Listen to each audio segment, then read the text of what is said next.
Hey guys, Tim here with the Long Hair Gardener, and today I just want to give you a spring update on what my garden looks like right now. I'm going to be focusing on some things that are blooming, like this tree above me, and a few other things, a few other surprises that have come back from last year unexpectedly. So let's start off by, I guess you can already see it, as I walk around here, this beautiful Kwanzan cherry tree. I forgot to mention, stay to the very end so that you can see an update of my 2 Amaryllis plants that I grew over the winter. So this tree is in full bloom right now, and when it is blooming, it is absolutely beautiful. Has these little almost cotton candy like tufts of flowers, and this will probably be in bloom for anywhere, it depends on the weather, anywhere between 5 days and a week, which really isn't a long time considering the huge mess that this tree is going to make. So not to sound complainy, but it does make a huge mess. And my garden, which you can see here behind me, is just going to be covered in about an inch of pink petals. So it does create a pretty big cleanup scenario, which is not always great, especially when you have plants like this one right here. This is my lamb's ear. It's very soft if you're not familiar. I love this plant. And it is quite large this year. But once this cherry tree drops all of the petals, it really does create a mess, specifically on this plant, because the pink flowers kind of really stick to this fuzzy plant and kind of, heaven forbid if it rains, really mats it down. But that is a good starting point to just take a look, quit complaining about the tree, because let's be honest, it really is pretty. I've been busy cleaning up this garden, so I don't do a fall cleanup, I wait until the springtime. So I've just gone through and removed all of the leaves and the branches and whatever else, all the dead plants from last year. And I do that for 2 reasons.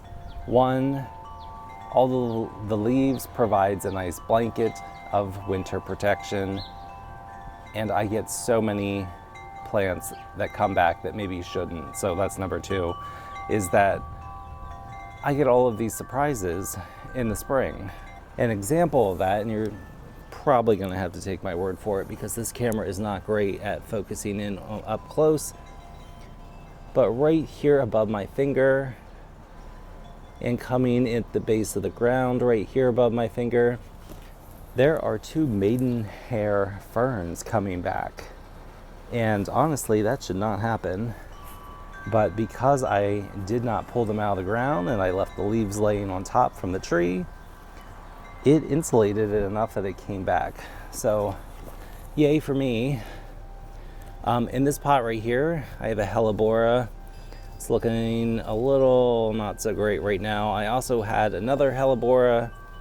It's planted in the back. It's brand new this year, so nothing's really happening yet.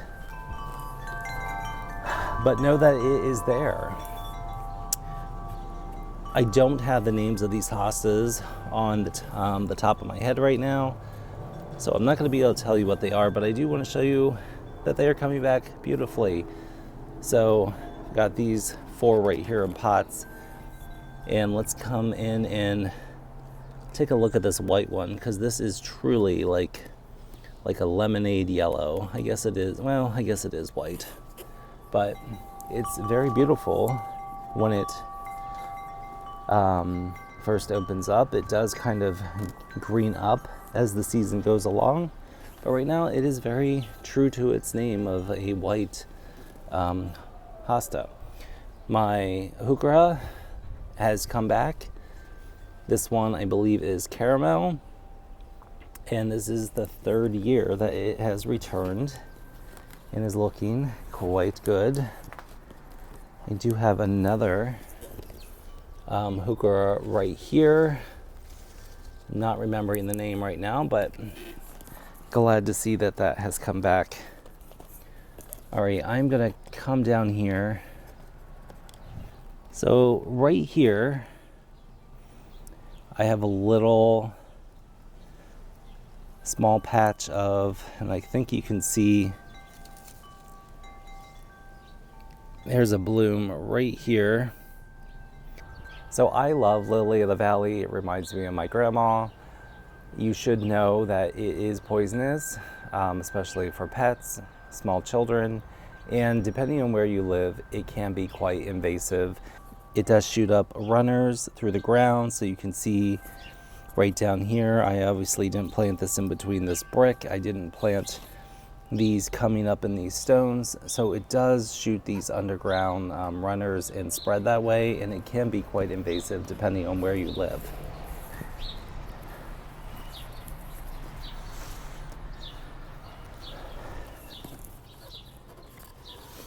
I will just show you the vinca vine is blooming. It's a nice little splash of spring color. Mixed in the vinca vine, this plant right here that kind of looks like parsley is a columbine, and there's one right over here as well. I'll have to show you that in the future when it is blooming, but that has come back. Here is the banana that we just recently planted in a video. And down here, so this was a little experiment. I honestly wasn't expecting great results from this. These are ranunculus or buttercups. So I got these at Lowe's or Home Depot, and I was on the fence about buying them because it was the last pack of ranunculus. And I don't know how you feel about buying the last of anything, but I really don't like doing that. But I went ahead and got it anyway and rolled the dice, and I'm kind of glad that I did. I believe there were 12 bare roots. I'm not even sure if you're familiar with ranunculus. I'm not even sure what you want to call those. I'm going to call them bare roots. They look very like this. The bulbs or roots, they were very small, very dried up. They honestly look like the size of my thumbnail. So anyway, there were 12 of them. Didn't have high hopes, and I just randomly threw them in the ground. I didn't even soak them like what is recommended, and I have 11 of the 12 coming up in this bowl right here, so I'm very excited.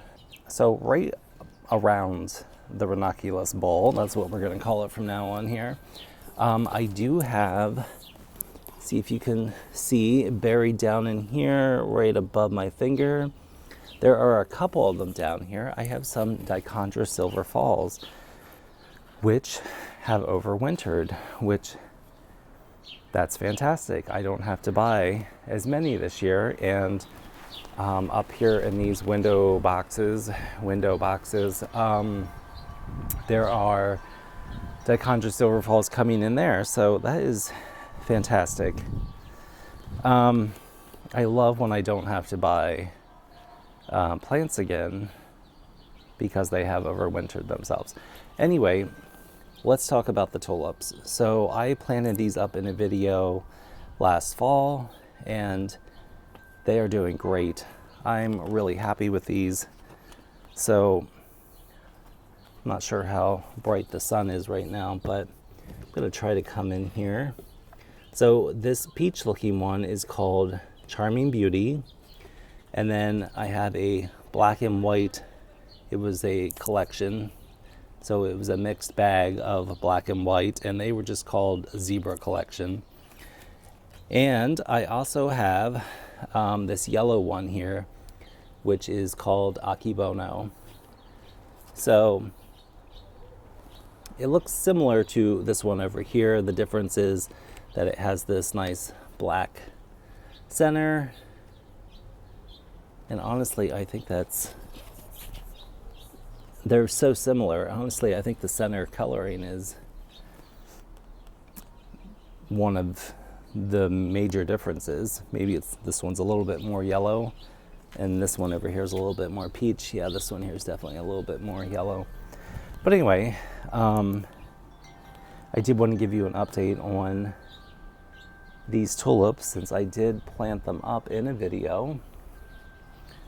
Let's just stroll over here.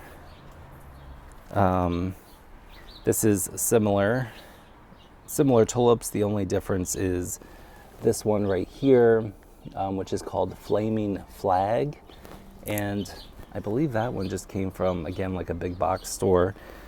And quite happy with that. There's another one of these Charming Beauties here in the back. I really like that one. At the base of the tulips, I did, in a desperate attempt of color, before any of these tulips open, I did buy some violas and just tuck them in there. They are getting buried a little bit, but I'm glad they are there. This has finished blooming already. These were the tete-a-tete daffodils. I do have a picture I can pop up on the screen. Not sure if I actually showed them blooming or not. Down here, I have lots of stuff that I planted up. Some of these things in the last video that I posted. This comes back every year. This is lemon balm. Has a very nice lemony scent. It's almost like wood cleaner. I'm going to say like Pledge, which maybe doesn't sound appetizing to everybody, but I really like that plant for the scent.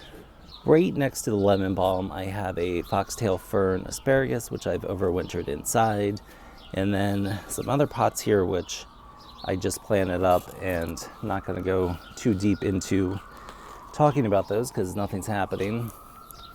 I do have I have boxwood here, and I had some grape hyacinths, these purple flowers coming up here, and then around the base I have some creeping Jenny, which has come back beautifully.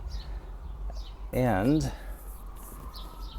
another little surprise from the winter, this plant right here, which I did yank out and realize I shouldn't because it's still alive. I quickly put it back in the ground because you can see little leaves coming here. This is actually a purple salvia.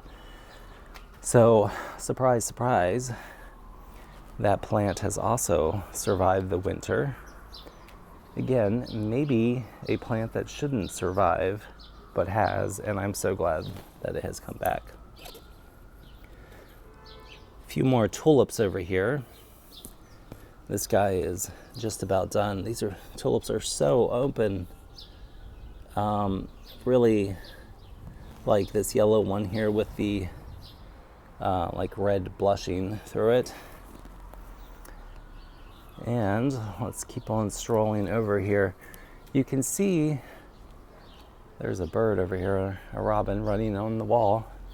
You can see a little bit that these Kwanzan cherry petals are already starting to fall. It has only been open for a few days, and when it falls, it is quite dramatic and quite blanketing. All of this that you're seeing down here, especially the purple, this is the purple heart, more creeping Jenny in here. This is another type of Tradescantia. All of this stuff has come back from last year, which again, how great is that? I don't have to rebuy them. Stayed insulated underneath those leaves. I just removed all the leaves, and what a treat to have all of these plants under those leaves and ready to go. And I'll just do a quick little scan here. I have tons of hostas coming up. But I am pretty much ready now to buy my spring annuals, which will be coming up in maybe about a month. But I'm all ready to go.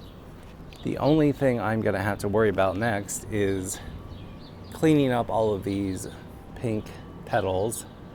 And then after that, it's going to be time to plant up the annuals. In the next video, I am going to rework this chicks and hens bowl to get some more that are kind of tucked in back here. I had a huge rot problem last year, so I did buy some vermiculite. I'm sorry, I think I bought perlite. Yes, I got some perlite, and I'm going to amend the soil. This was cactus soil, or is cactus soil, so I thought it was going to be provide enough drainage, but it did not. We just got a lot of rain. So I'm going to work in some of that perlite and make it even more, provide even more drainage. All right, guys, I think that's everything for today. Thank you for joining me. I just wanted to give you an update on some of the things that I've talked about in the past. Give you an update on some of the plants that have survived and just kind of where I am in the garden right now. I'm so excited.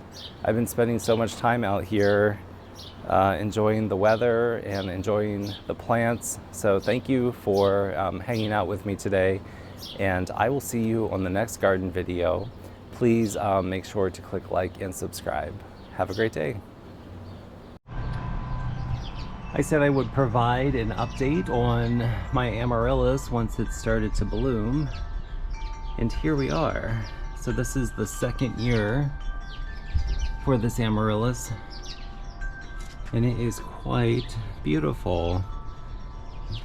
It did take quite a long time to break dormancy, but that's all right. And down here there is a side shoot with another little bulb, so that's some good news.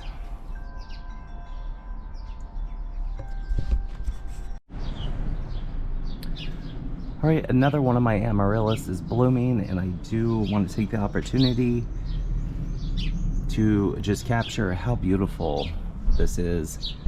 I unfortunately don't know the name of it.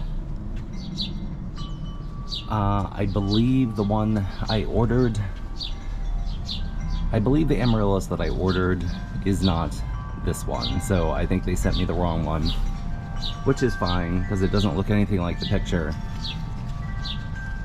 But it is quite beautiful. Hopefully you can see the veining in here. Almost looks like glitter. It's so sparkly, and I am quite happy with this. This is the second year for this particular Amaryllis,